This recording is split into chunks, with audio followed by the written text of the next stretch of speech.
रागिनी ने उंगली उठाकर साक्षी की तरफ इशारा किया और सख्त लहजे में कहा, मैं तुम्हें एक बात साफ साफ बता देती हूँ। रोहन सिर्फ मेरा है और मैं उसकी पहली पत्नी हूँ और तुम हमेशा सिर्फ दूसरी रहोगी, समझी साक्षी? साक्षी सहम कर रोहन को देखने लगी, जैसे उसके कदमों तले जमीन सरका दी गई हो। वो पलों टूट गई थी। यह शख्स जिसने अभी चंद पहले उसके हुस्न की तारीफ की थी, पहली रात के तोहफे दिए थे, मोहब्बत की बातें की थी, वह पहले से किसी और का था। रागिनी, चलो बाहर चलकर बात करते हैं, रोहन ने उसके पास आकर नरमी से कहा। लेकिन रागिनी ने तेजी से चलते हुए साक्षी को एक बार फिर घूरा और कमरे से बाहर चली गई। रोहन उसके पीछे भागा। ये क्या तरीका है रागिनी? आज हमारी पहली रात है और तुम मुझे हैरानी हो रही है। रोहन, रागिनी की आवाज में थरथराहट थी। मुझे तकलीफ में छोड़कर तुम उस लड़की के साथ पहली रात मनाने जा रहे हो? रोहन ने गुस्से से उसका हाथ पकड़ लिया। मैं ये सब शौक से नहीं कर रहा, वक्त की मजबूरी है। अब तुम्हें अपने कमरे में जाना चाहिए। रागिनी की आंखों में आंसू तैरने लगे। नहीं रोहन, मैं अपने कमरे में नहीं जाऊंगी। आज की रात तुम मेरे साथ रहोगे। रोहन, ये मेरी शर्त है। लेकिन रोहन, रागिनी को धिक्कारते हुए वह वहां से बाहर चला गया। रोहन की बेरुखी देखकर रागिनी को बेहद तकलीफ हुई और वो रोते हुए कमरे में आ गई और उस रात को याद करने लगी जब उसकी शुरुआत हुई थी। वह रात जब चांद अपनी तेज रोशनी में था। चांद की तेज रोशनी खिड़की से कमरे की तरफ आ रही थी। उस वक्त रात के 2 बज रहे थे। हर तरफ सन्नाटा पसरा हुआ था, लेकिन उसी सन्नाटे को तोड़ रही थी रागिनी की भारी सांसें। हर हिचकी उसके गले से निकलकर दीवारों में गूंज रही थी। वह लगातार रोए जा रही थी, जैसे आंसू उसके पास अब आखिरी सहारा हो। रोहन दरवाजे के पास खड़ा बस उसे देखता रहा। कुछ बोलने की कोशिश की, मगर शब्द गले में ही घुट गए। उसे अपने ही दिल पर शर्म आ रही थी, पर अपनी माँ के कहे फरमान के आगे वह खुद को बेहद छोटा और बेहद महसूस कर रहा था। आखिरकार उसने धीमे कदमों से आगे बढ़कर रागिनी के कांपते कंधे पर हाथ रखा और टूटी आवाज में बोला, रागिनी, प्लीज बात को समझने की कोशिश करो। मेरी मोहब्बत सिर्फ तुम्हारे लिए है और मैं किसी और को बीच में नहीं ला सकता। रागिनी ने धीरे से सिर उठाया। उसकी आंखों में आंसू चमक रहे थे, मगर उनसे भरोसे की जगह अब दर्द उतर आया था। रोहन, उसने भरी आवाज में कहा, मोहब्बत को मैं हिस्सों में नहीं बांट सकती। तुम्हारे लिए सब छोड़कर आई हूँ। सोचा था तुम्हारे साथ जिंदगी के सारे रंग देखूंगी, पर अब लगता है मेरे हिस्से में सिर्फ उदासी रह गई है। रोहन कुछ नहीं बोला, बस नजरें झुका ली। उसे पता था रागिनी की हर बात सच है, लेकिन सच से ज्यादा बड़ा उसके लिए उस फर्ज बन गया था। वह बेमुश्किल बोला, रागिनी, मैं अपनी माँ को नाराज नहीं कर सकता। ये सुनकर रागिनी की आंखों का पानी फिर से झलक उठा। उसके स्वर में अब सन्नाटा भी बोल रहा था। मैंने कब कहा कि तुम उनसे उलझो रोहन, पर क्या इतना भी नहीं हो सकता कि वो हमारे प्यार को समझे? मैं तुम्हें खो नहीं सकती और वो तुम्हें मुझसे दूर कर देना चाहती हैं। बस अपनी माँ के बारे में ये सुनकर रोहन को अनजाने में गुस्सा आ गया। हर औरत की ये ख्वाहिश होती है कि उसके बेटे के घर में औलाद हो। यह सब कुछ मैंने अपनी मर्जी से नहीं किया रागिनी, यह सब भगवान की मर्जी है। रोहन, तुम्हें इस सच्चाई को मानना होगा। रागिनी ने एक बार फिर नरमी से समझाने की कोशिश की, लेकिन वह जानती थी कि रोहन अपनी माँ की मर्जी के खिलाफ कभी खड़ा नहीं हो सकता। देखो रागिनी, मैं तुम्हारी मोहब्बत की कदर करता हूँ। रोहन एक बार फिर उसके कंधे पर हाथ रखते हुए नरमी से समझाया, प्लीज इस रिश्ते से इनकार कर दो। रागिनी अपनी बात पर अड़ी हुई थी, मगर यह बात थी जो रोहन को कभी भी मंजूर नहीं थी। उसने रागिनी के माथे पर एक हल्की सी चुभन ली और धीरे से बोला, रागिनी, यह मेरी माँ की ख्वाहिश है और कौन सी माँ ये नहीं चाहती कि वह अपने बेटे को अपनी जिंदगी में खुश देखे। तुम माँ नहीं बनी हो, इसलिए शायद इस दर्द को नहीं समझ सकती। रागिनी ने सदमे और हैरानी से उसकी तरफ देखा। क्या कहा तुमने? तुम मुझे ताना दे रहे हो कि मैं बांझ हूँ? उसे यकीन नहीं आ रहा था कि रोहन की जुबान से वही शब्द निकलेंगे जो हमेशा अपनी सास की जुबान से वो सुना करती थी, जबकि हर बार हर मौके पर रोहन उसका बचाव करता था। उसकी शादी को 6 साल हो चुके थे, मगर औलाद न होने की वजह से रमा, उसकी सास, जो पहले से ही अपनी पसंद की शादी के खिलाफ थी, रागिनी को कभी भी पूरी तरह से स्वीकार नहीं कर पाई थी। उसका मानना था कि रागिनी ने रोहन को अपने वश में कर रखा है। उन्होंने रोहन पर दबाव डालना शुरू कर दिया कि वह दूसरी शादी कर ले, और अब तो बात यहाँ तक आ गई थी कि लड़की भी देख ली थी और आज वह दिन था जब शादी की डेट फिक्स करने जाना था। उसकी सास पार्वती चाहती थी कि रोहन उनके साथ जाकर लड़की को देखे, और रोहन अपनी माँ की बात मान चुका था। यह बात रागिनी को अंदर ही अंदर चुभ गई थी। मेरा मतलब वह नहीं था जो तुम समझ रही हो। रोहन ने सफाई देने की कोशिश की, लेकिन रागिनी गुस्से में बेकाबू हो चुकी थी। उसने रोहन को जोर से पीछे धकेला। तुम सिर्फ एक मर्द एक जैसे होते हैं। मैं ये समझती रही कि तुम मुझसे मोहब्बत करते हो और रागिनी की आंखों में डबाडब आंसू भर आए। वह तेजी से कमरे की तरफ निकल गई। रोहन बस वहीं स्थिर खड़ा उसकी बदलती हालत को देखता रह गया। यह सच था कि रोहन के दिल में भी औलाद की बहुत ख्वाहिश थी, लेकिन वह अपनी माँ की ख्वाहिश के आगे झुक चुका था। डॉक्टर ने साफ कह दिया था कि रागिनी कभी मां नहीं बन सकती और अब किसी भी चमत्कार की उम्मीद बाकी नहीं रही थी।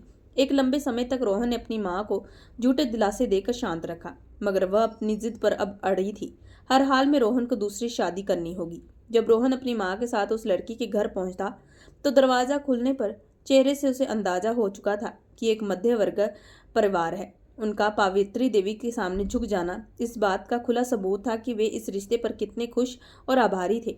लेकिन रोहन के दिमाग में बार बार रागिनी का रोता हुआ चेहरा घूम रहा था। भले ही उसने अपनी मां को दिल से कह दिया था, मगर वह उस दर्द को अच्छी तरीके से जानता था जिससे रागिनी गुजर रही थी। लड़की के चाचा उससे छोटे मोटे सवाल कर रहे थे। पार्वती देवी ने आखिरकार तौर पर लड़की को बुलाने के लिए कह दिया। जी मैं अभी बुलाकर लाती हूँ, साक्षी की चाची ने मुस्कुराकर जवाब दिया और अंदर चली गई। कुछ देर बाद वह बाहर आई तो उनके साथ एक गरीब 22 साल की मासूम सी लड़की थी। रोहन ने नजर उठाकर उसे देखा। गोल मटोल चेहरा, गोरा और गुलाबी रंगत, हल्के लाल गाल, पतले गुलाबी होठ और उनके नीचे चमकता हुआ एक छोटा सा तिल का निशान। यह नज़ारा रोहन को जैसे पल भर में अपना दीवाना बना गया था। साक्षी ने अंदर आते हुए बस एक नज़र रोहन पर डाली, फिर नज़रें झुका ली। उसके बाद उसने पलटकर दोबारा नहीं देखा, जबकि रोहन लगातार उसके चेहरे को देखता रहा। उसकी नज़रें सिर्फ उसके होठों के नीचे चमकते हुए तिल पर नहीं, बल्कि उससे भी ज्यादा उसके चेहरे की मासूमियत पर टिकी हुई थी। रागिनी बहुत खूबसूरत थी, मगर साक्षी के चेहरे पर जो सादगी और सच्ची मासूमियत थी वह रागिनी के चेहरे पर कभी नहीं देखी गई थी। सामने बैठी ये लड़की सादगी के बावजूद उसे अपनी तरफ खींचने में कामयाब हो चुकी थी। और सबसे बड़ी बात यह थी कि उसने अभी तक रोहन की तरफ नजर उठाकर नहीं देखा। हम 3 दिन बाद आएंगे और सादगी से साक्षी और रोहन का विवाह करके उसे अपने साथ ले जाएंगे। पार्वती देवी ने आखिरकार फैसला सुनाया और एक बार फिर बेटे की तरफ देखा, लेकिन रोहन बस खामोश नजरों से उन्हें देख रहा था। वह जानती थी कि उनका बेटा उनके फैसले के खिलाफ जा ही नहीं सकता। अपने ऊपर रोहन की नजरों की गर्मी महसूस करते हुए साक्षी का दिल तेजी से धड़कने लगा। उसने बस एक नजर अपने सामने बैठे उस प्रभावशाली इंसान को देखा था और फिर उसकी हिम्मत भी नहीं हुई थी कि दोबारा उसकी तरफ देखे। वह अंदाजा भी नहीं लगा सकती थी कि उसका सख्त मिजाज चाचा और चाची उसके लिए ऐसे इंसान का चुनाव कर सकते हैं। उन्होंने अपनी बेटियों की मौजूदगी के बावजूद उसके लिए रोहन को चुना था और यही बात उसके दिल को सुकून दे रही थी। जब वे जाने की उठे थे, साक्षी ने एक बार फिर नजर उठाकर रोहन को देखा। रोहन भी उसी की तरफ देख रहा था। उसकी नजरों में दिलचस्पी महसूस करते हुए साक्षी ने फौरन नजरें झुका ली। उसे हल्की सी शर्मिंदगी महसूस हुई। ना जाने रोहन उसके बारे में क्या सोचता होगा, लेकिन इस हरकत पर रोहन ने हल्की सी मुस्कुराहट दबाई। यकीनन वह बहुत शर्मीली लड़की थी। जब वे लोग गाड़ी में वापस आ रहे थे तो पार्वती देवी ने अपने बेटे को खामोश देखा तो उन्हें अंदर अंदर शक होने लगा कि शायद रोहन को लड़की पसंद नहीं आई। क्या बात है रोहन, क्या तुम्हें वह लड़की साक्षी पसंद नहीं आई? उन्होंने अपने प्यार से उसके चेहरे की तरफ देखते हुए सवाल किया। माँ, वो आपकी पसंद है, मुझे कैसे एतराज हो सकता है? अपने बेटे का जुबान सुनकर उनके दिल को सुकून मिला, जबकि रोहन अभी भी उस लड़की की मासूमियत के दायरे से बाहर नहीं निकल पा रहा था। वह हमेशा सोचता था कि वह कभी रागिनी से बढ़कर किसी को पसंद नहीं कर सकेगा, लेकिन एक पल के लिए उसके दिल में बगावत ने जन्म लिया। हो सकता है कि रागिनी हमेशा उसके लिए पहले पसंद रहे।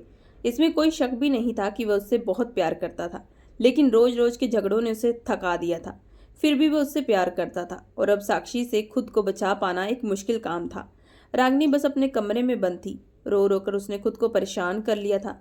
उसने अपनी माँ से बात की थी कि उनका एक ही मशवरा था कि वह सब कुछ छोड़कर वापस चली आए, लेकिन वह रोहन को उसकी माँ के रहमो करम पर छोड़कर वापस नहीं जा सकती थी। वह जानती थी कि उसकी माँ पहले से ही रोहन को रागिनी से छीनना चाहती है। अगर वह उसे छोड़कर हमेशा के लिए चली गई तो शायद रोहन कभी भी उसका नहीं बन पाएगा। रोहन ने इसकी खामोशी और नाराजगी को महसूस किया था, लेकिन उसने उसे मनाने की कोशिश नहीं की। वह जानता था कि वो कोशिश भी करेगा तो रागिनी को कभी मना नहीं पाएगा, इसलिए उसने ये कोशिश छोड़ दी थी।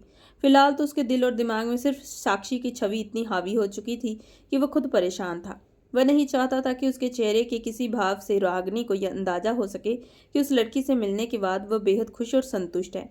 वह बस यही चाहता था कि रागिनी को यह लगे कि यह रिश्ता सिर्फ मजबूरी में निभाया जा रहा है और सिर्फ अपने वारिस के लिए सब कर रहा है। उन लोगों के घर से चले जाने के बाद साक्षी की चाची तो खुशी से फूले नहीं समा रही थी। उनका बस नहीं चल रहा था कि वह रोहन की माँ के आगे बिछ जाए। उनकी खुशी और गर्मछारी के देखकर साक्षी भी मुस्कुरा रही थी। अरे साक्षी, तुम बहुत खुशनसीब हो जो तुम्हें इतना बड़ा पुलिस अफसर मिल रहा है। इतने अमीर लोग तुमने कभी इतनी दौलत अपनी ज़िंदगी में नहीं देखी होगी। जब ये रिश्ता उनके घर आया तो उनकी पहली पसंद यही थी कि वह अपनी बेटी की शादी पहले करे, लेकिन जब उन्हें यह पता चला कि लड़का पहले से शादीशुदा है तो उन्होंने साक्षी का चुनाव किया। पार्वती देवी ने उन्हें मोटी रकम भी पेश की थी और साक्षी की चाची को इससे ज़्यादा और क्या चाहिए था। समाज में उनकी वाहवाही भी हो रही थी कि वह एक अनाथ बच्ची के सिर पर हाथ रखकर उसे अच्छे घराने में भेज रही हैं और पैसा भी मिल रहा था। पार्वती देवी ने सिर्फ रागिनी को जलाने के लिए साक्षी के साथ अपनी पसंद की खरीदारी की, महंगे गहने बनवाए, शानदार कपड़े खरीदे और पूरी तैयारी के साथ पार्वती देवी ने उस दिन रोहन को शादी के लिए तैयार होने का कह के बाकी तैयारियों की तरफ ध्यान देना शुरू किया। रोहन चाहता था कि रागिनी भी उसके साथ जाए, लेकिन रागिनी तो उस दिन से अपने कमरे से बाहर ही नहीं आई थी। उस पल उसके दिल पर छुरियां चल रही थी। उसके सपने एक कमजोर कांच की तरह टूटकर उसकी रूह में चुभ रहे थे। उसके विवाह में बहुत कम लोगों को बुलाया गया था, सिर्फ कुछ खास रिश्तेदार और दोस्त। 2 गाड़ियों में छोटी सी बारात लेकर वह साक्षी के घर की तरफ रवाना हो रहे थे। साक्षी पार्लर से तैयार होकर आई थी। अपनी जिंदगी में पहली बार उसने मेकअप किया था और उसके असर से वह इतनी हसीन लग रही थी कि कितनी ही देर में वह खुद को आईने में निहारती रही। अपनी हथेली पर रोहन का नाम देकर उसके चेहरे पर शर्मीली मुस्कुराहट फैल गई थी। आसपास की सारी लड़कियां साक्षी की किस्मत पर नाज कर रही थी। पंडित जी ने बकायदा विवाह पढ़ना शुरू कर दिया। दस्तखत के बाद आशीर्वाद हुआ और यूं वे धर्म के अनुसार एक दूसरे के हकदार बन गए। सबकी दुआओं और आशीर्वाद के साथ वो उस घर से विदा हुई। गाड़ी के शीशे से झांकते हुए कई बार रोहन ने साक्षी के सुंदर रूप को देखा। वह वाकई बेहद सुंदर लग रही थी। उसका हुस्न पहले से काफी ज्यादा खिल चुका था और रोहन के लिए अब एक पल भी सब्र करना मुश्किल हो रहा था और वह चाहता था कि वह जल्द से जल्द उसे अपनी बाहों में भर ले और दुनिया से बेखबर हो जाए। घर पहुंचने पर कोई खास स्वागत या रस्म अदा नहीं की गई। एक कमरा पहले ही रोहन और रागिनी का था और दूसरा साक्षी के लिए तैयार कर दिया गया। बारात के घर पहुंचने के बाद रागिनी ने एक बार फिर भी बाहर निकलकर देखने की हिम्मत नहीं की थी। पार्वती देवी ने नौकरानियों के जरिए साक्षी को उसके कमरे में भिजवा दिया। साक्षी ये देखकर हैरान रह गई कि कमरे में किसी तरह की सजावट नहीं की गई, लेकिन फिर भी यह कमरा उसके लिए बेहद कीमती था। वह बिस्तर पर बैठकर आने वाले पलों का बेसब्री से इंतजार करने लगी। आज रोहन उसे पहले से भी ज्यादा अपना महसूस हो रहा था। आने वाले वक्त की बेचैनी उसके दिल को तेजी से धड़का रही थी।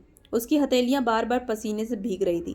तभी कमरे का दरवाजा खुला। रोहन अंदर दाखिल हुआ।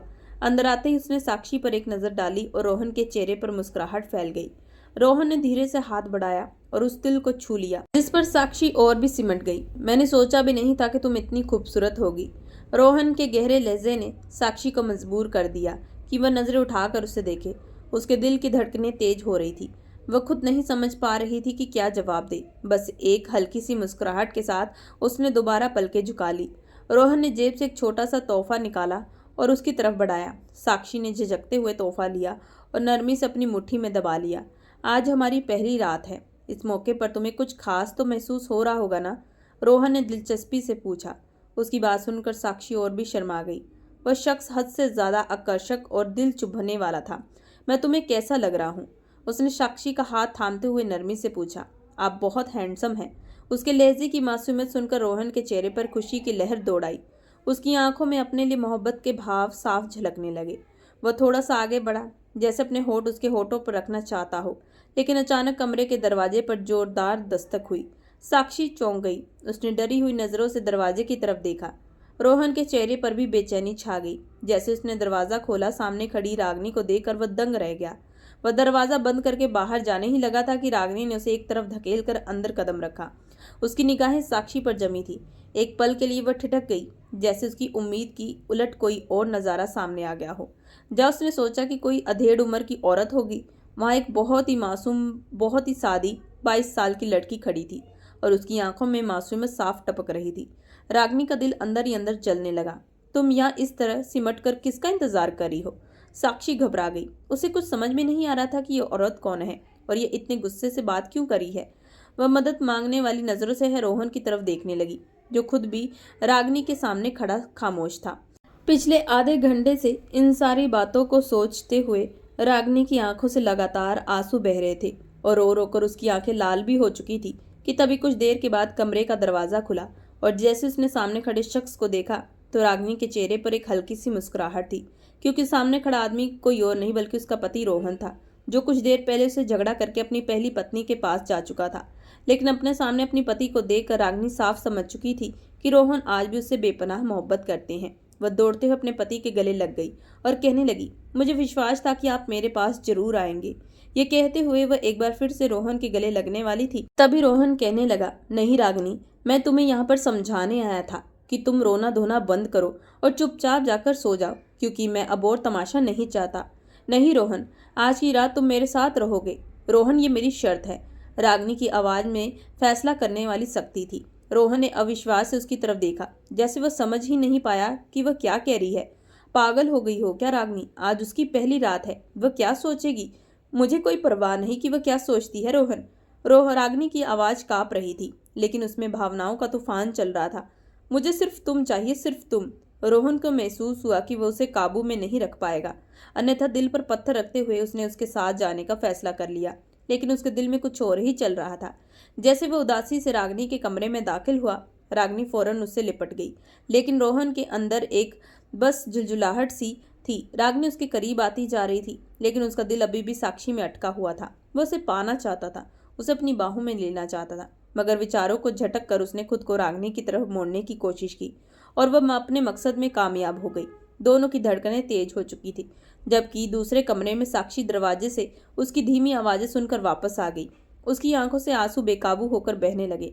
उसका दिल चाहा कि वह बाहर जाकर सबके सामने चिल्ला चिल्ला कर सवाल करे, लेकिन शर्मिंदगी ने उसके होठ सी दिए थे। उसके शरीर के रग रग में जैसे दर्द फैल गया था। यह रात हर लड़की के लिए खास होती है, लेकिन उसकी सुहागरात किसी और के अहंकार की भेंट चढ़ चुकी थी। रोहन की दी गई चमकती हीरे की अंगूठी वह उंगली में सजा चुकी थी, लेकिन उसके स्पर्श की ख्वाहिश, उसकी नज़दीकी का सपना बस सपना ही बनकर रह गया था। उसे यकीन नहीं आ रहा था कि उसके साथ इतना बड़ा धोखा कैसे हो सकता है। अगर उसे पहले मालूम होता कि रोहन पहले से शादीशुदा है, तो शायद वह कभी भी इस रिश्ते के लिए हाँ नहीं करती। अगली सुबह वह खामोशी से तैयार होकर बाहर आई। अब यह उसका घर था और इस घर में उसका रिश्ता जुड़ चुका था। नाश्ते की मेज पर रोहन और रागिनी दोनों मौजूद थे। पार्वती देवी हमेशा की तरह रागिनी पर प्यार बरसा रही थी, जबकि रागिनी साक्षी की मौजूदगी से खुलकर नाराज थी। रोहन पूरी तरह से बेपरवाही बरत रहा था। रागिनी रोहन के पास बैठी थी, जैसे अपने वजूद का ऐलान कर रही हो। नाश्ते के बाद सब उठ गए। रोहन भी बाहर चला गया तो रागिनी ने गुस्से से रोहन को घूरा और उसके करीब गई। अभी तो तुम समझ ही गई होगी कि इस घर में मैं और रोहन की जिंदगी में मेरी क्या हैसियत है। तुम सिर्फ इस मकसद के लिए यहाँ लाई गई हो, वारिस पैदा करने के लिए। साक्षी कांप उठी। वह खामोशी से रागिनी को देखती रही, जैसे कोई अजनबी उसकी आत्मा को चीर गया हो। मुझे इस बात से कोई फर्क नहीं पड़ता कि आप उनकी पहले से पत्नी हैं या क्या अहमियत रखती हैं उनकी जिंदगी में, उसने भरी हुई आवाज में पहली बार जवाब दिया। रागिनी को साक्षी की आंखों में अंदाज हो गया था कि शायद वह इस सच्चाई से अनजान थी। यह जानकर अंदरूनी सुकून मिला, क्योंकि वह जानती थी कि ऐसी लड़कियां कभी अभी अपने हक के लिए आवाज बुलंद नहीं करती और खामोशी से सब सहती हैं। तुम्हें हमेशा इसी तरह बेपरवाही बरतनी होगी। याद रखो, तुम्हारे यहाँ एक ही हैसियत है, वारिस देना। जहर भरी निगाहों से उसे घूरते हुए वह पलट गई, जबकि साक्षी आंखें पोंछती हुई अपने कमरे में जा छुपी। वह सारा दिन अपने कमरे में बंद रही, किसी से बात करने या बाहर निकलने का कोई इरादा न रखा। दोपहर को पार्वती देवी ने नौकरानी के हाथ संदेश भिजवाया तो वह मजबूरन बाहर आई। लॉन में पार्वती देवी उसका इंतजार कर रही थी। वह उदासी से उनके पास जा बैठी। मुझे अंदाजा हो रहा है कि तुम्हारी रात कैसी गुजरी होगी। पार्वती देवी ने गहरी नज़र से उसे देखा। जैसे कि तुम जानती हो, रोहन रागिनी का भी पति है, लेकिन तुम्हें खुद उसे भी काबू लाना होगा। इस तरह कमरे में छुप कर बैठने से कुछ हासिल नहीं होगा। साक्षी की आंखों में आंसू तरने लगे। उसने सहम कर पार्वती देवी की तरफ देखा। यह वह पति नहीं था जिसका सपना आंखों में सजाकर वह यहाँ आई थी। जिस हैसियत वह इस घर में लाई गई थी, वह अच्छी तरह जानती थी। फिर भी उससे ऐसी उम्मीदें क्यों लगाई जा रही है? किस्मत को अपना हुनर समझो या हालात का दिया हुआ मौका। पार्वती देवी ने उसकी तरफ झुककर धीरे से कहा, रागिनी एक हफ्ते के लिए अपने मायके जा रही है। उसकी माँ की तबीयत ठीक नहीं। यह खबर भी अंजलि को कोई खुशी न दे सकी। उसे इस घर में अपनी जात एक अजनबी चीज लग रही थी। पार्वती देवी के आखिरी शब्द उसके दिल में उतर गए। रोहन तुम्हारा भाग्य है और तुम्हें तकदीर ने दिया है, उसके दिल में अपनी जगह बनाओ। पार्वती देवी चाहती थी कि साक्षी रोहन के करीब आए और रागिनी से पूरी तरह अलग हो जाए। उन्होंने रोहन की आंखों में साक्षी के लिए नरमी देखी थी। उनकी बातें सुनने के बाद वह अपने कमरे में चली आई। उसने पिछली रात ही देख लिया था कि रोहन को कुछ देर के लिए वह पसंद आई थी, लेकिन वह यह भी जानती थी कि भले ही रोहन उसे पसंद करने लगे, लेकिन उसके दिल पर अभी भी रागिनी की भावनाओं का राज है और वह कभी भी उसे रागिनी से ज्यादा तरजीह नहीं देगा। यह सोचते सोचते शाम हो गई थी। नौकरानी खाना उसके कमरे में रखकर चली गई। मायके से भी कोई उसे मिलने नहीं आया। क्या वे इतनी जल्दी उससे उब गए थे? ये सोचकर उसे गहरा दुख हुआ। खाने के बाद वह सोने के लिए लेट गई। नींद उसकी आंखों में बहुत दूर थी, लेकिन फिर भी वह सोने की कोशिश कर रही थी। सारा दिन वह अपने चाचा चाची और चचेरी बहनों को याद करती रही। क्या उन्होंने उसे एक पल के लिए भी याद नहीं किया? उसने उनके साथ कितना लंबा वक्त गुजारा है। यही सोचते सोचते उसकी आंखें भरने लगी। पूरे दिन की मानसिक थकान के बाद अब वह हर हाल में सोना चाहती थी। अभी वह पूरी तरह सोई भी नहीं थी कि उसे अपने चेहरे पर किसी की नजरों का एहसास हुआ। उसने धीरे से आंखें खोली तो देखा कि रोहन बिल्कुल उसके करीब बैठा उसे देख रहा था। साक्षी को लगा जैसे वो कोई सपना देख रही हो। उसने पूरी आंखें खोलकर रोहन को देखा और झटक से उठक कर बैठ गई। उसका दिल तेजी से धड़कने लगा। रोहन की गहरी नजरों में अजीब सी आकर्षण थी। आप यहाँ? रोहन को देखकर साक्षी के लहजे में हैरानी और आत्मविश्वास था। तुम्हारे साथ रात गुजारने आया हूँ। उसकी बात सुनकर साक्षी को अपना वजूद बेकार महसूस हुआ। क्या वह सिर्फ अपनी अहमियत रखती है कि रोहन बस उसके पास रात गुजारने आए और फिर अपनी पहली पत्नी की बाहों में चला जाए? आप सिर्फ रात गुजारने आए हैं? उसने फिर से सवाल दोहराया। रोहन का लहजा नरम और गंभीर था। पति हूँ तुम्हारा, गुजार भी सकता हूँ, क्या नहीं गुजारनी चाहिए? साक्षी का दिल इस कड़वी सच्चाई से बुझ गया था। मैं नहीं जानती कि आप मुझे सिर्फ इस मकसद से इस घर में लाए हैं कि मुझसे आपको वारिस मिले और फिर मुझसे छुटकारा पा सके। बस इतनी सी अहमियत है मेरी आपकी जिंदगी में।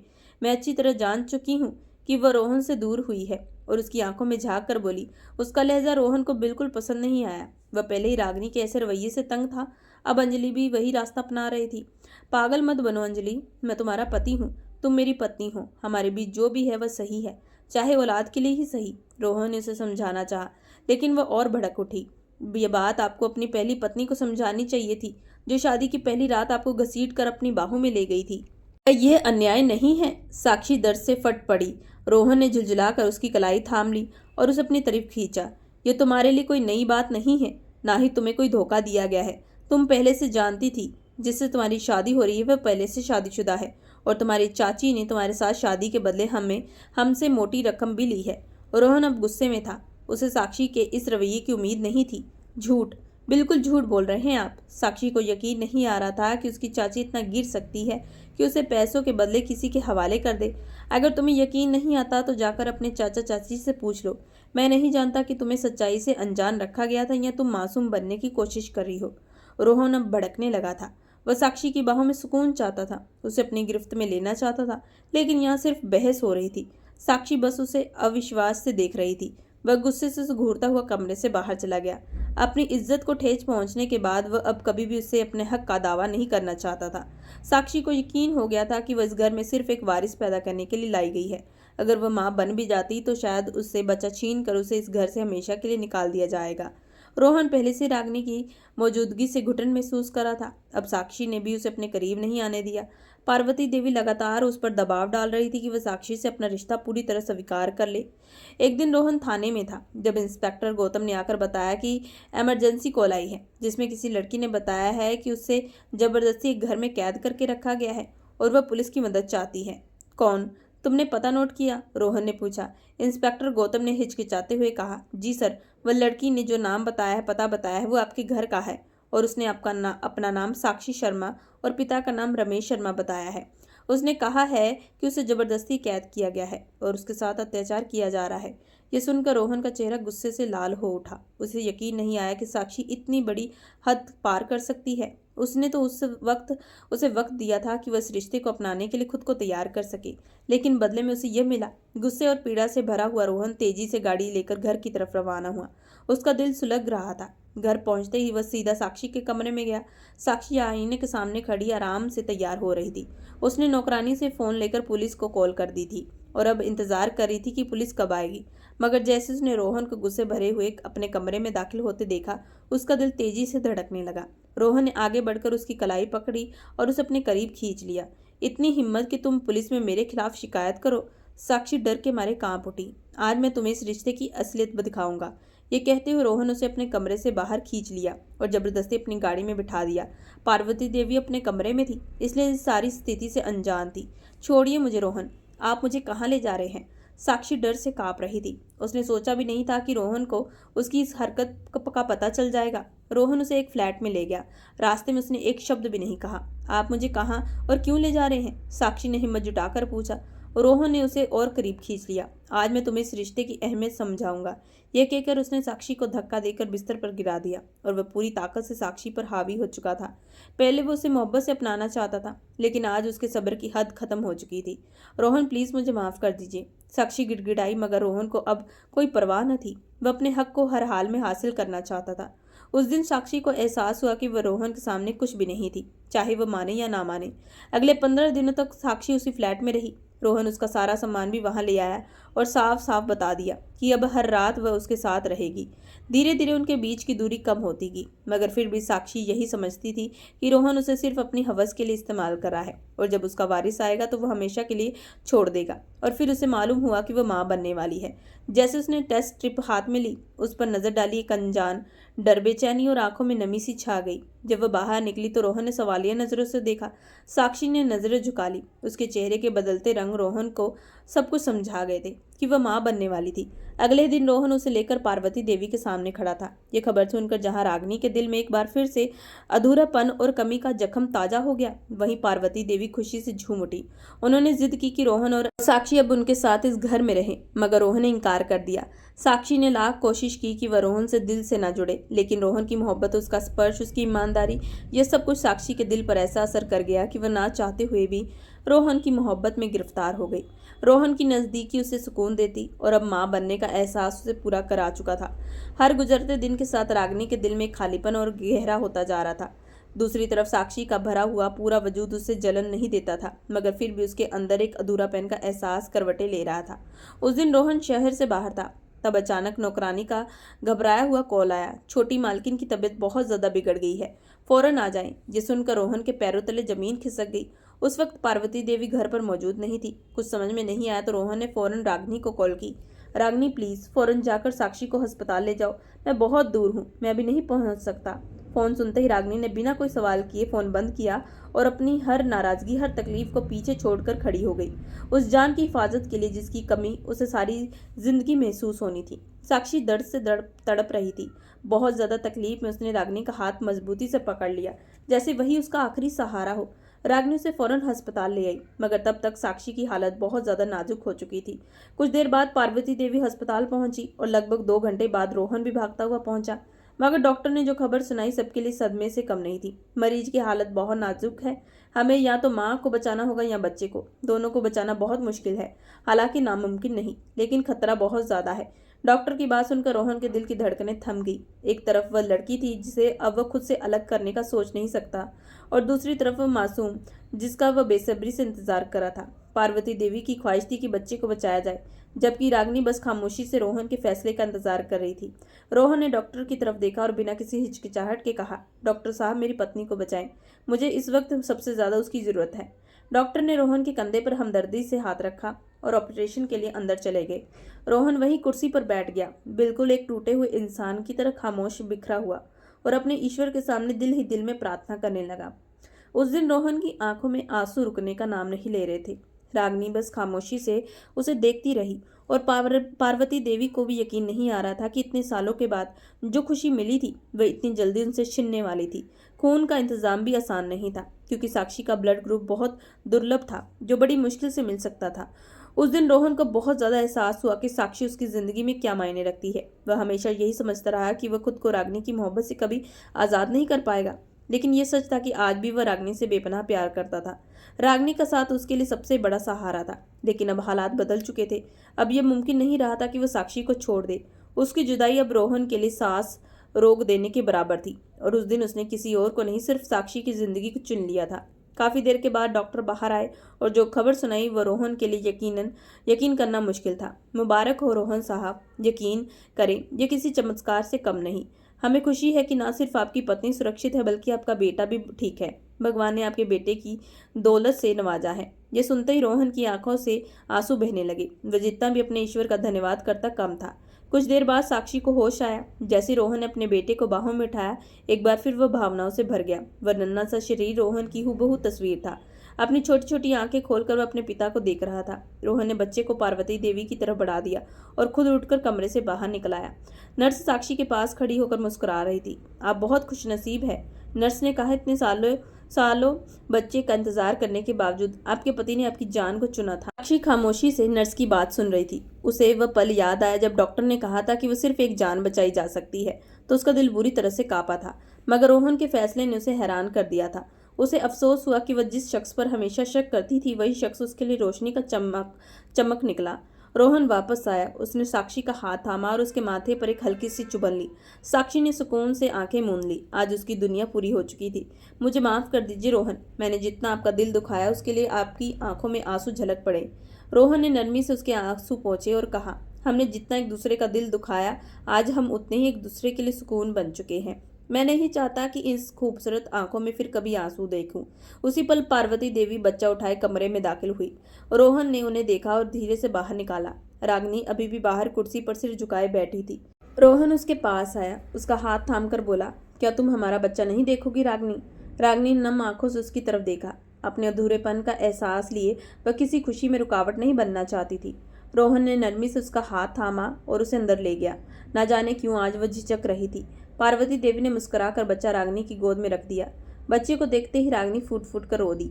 उसने बच्चे का माथा अपने माथे से लगाया, प्यार भरी चुभन ली। एक अजीब सी सुकून उसके दिल को उतरने लगी। फिर उसने बच्चे को साक्षी की तरफ बढ़ाया और नरम आवाज में कहा, बहुत मुबारक हो साक्षी, बधाई हो। भगवान ने तुम्हें मां बनने का सौभाग्य दिया है। मगर साक्षी ने बच्चे के साथ साथ रागिनी का हाथ भी थाम लिया। यह मुबारकबाद मुझे नहीं, तुम्हें होनी चाहिए रागिनी। मैं तो पहले से ही मां बन चुकी थी, मगर आज तुम मां बननी हो। ये बच्चा तुम्हारा है रागिनी। रागिनी ने हैरानी से साक्षी को देखा। वह लड़की जो आज उसके लिए किसी मसीहा से कम नहीं लग रही थी। उसने अविश्वास से रोहन की तरफ देखा, जिसने मुस्कुराकर हाँ में सिर हिला दिया। डिलीवरी से कुछ दिन पहले साक्षी ने कहा था कि ये बच्चा वह रागिनी को देना चाहती है, मगर उस वक्त रागिनी को यकीन नहीं आया। लेकिन आज इस वादे की पूर्ति ने रागिनी के दिल को ऐसा सुकून दिया जो शब्द से परे थी। उस दिन रागिनी और पार्वती देवी के बीच बसी पुरानी दूरी भी मिट गई। साक्षी ने उस नन्हे से बच्चे को एक बार फिर से लगाकर प्यार किया और फिर उसे रागिनी की गोद में दे दिया। वाकई वह बच्चा बहुत खुशनसीब था, जिसे एक नहीं बल्कि दो माओं की मोहब्बत नसीब हुई थी। रोहन ने अपनी पूरी होती हुई दुनिया को फिर से नजर फेर ली। वह नहीं चाहता था कि इस खुशहाल जिंदगी को किसी की नजर ले। उस दिन के बाद से उसकी जिंदगी में कभी कोई दुख ने दस्तक नहीं दी। रागिनी और साक्षी अब एक ही घर में रहती थी। यश दोनों की आंखों का तारा था। वह ज्यादातर वक्त अपनी बड़ी मम्मी यानी रागिनी के साथ गुजारता था। रोहन और रागिनी और साक्षी ने दिखाया कि कैसे एक जटिल परिस्थिति को प्यार और आपसी सम्मान से संभाला जा सकता है। दोस्तों, मैं आशा करती हूँ कि आप लोगों को ये कहानी पसंद आई होगी। अगर आप लोगों को ये कहानी पसंद आई है तो प्लीज़ हमारे चैनल को लाइक और सब्सक्राइब जरूर करें एंड बेल आइकन का बटन जरूर दबाएं।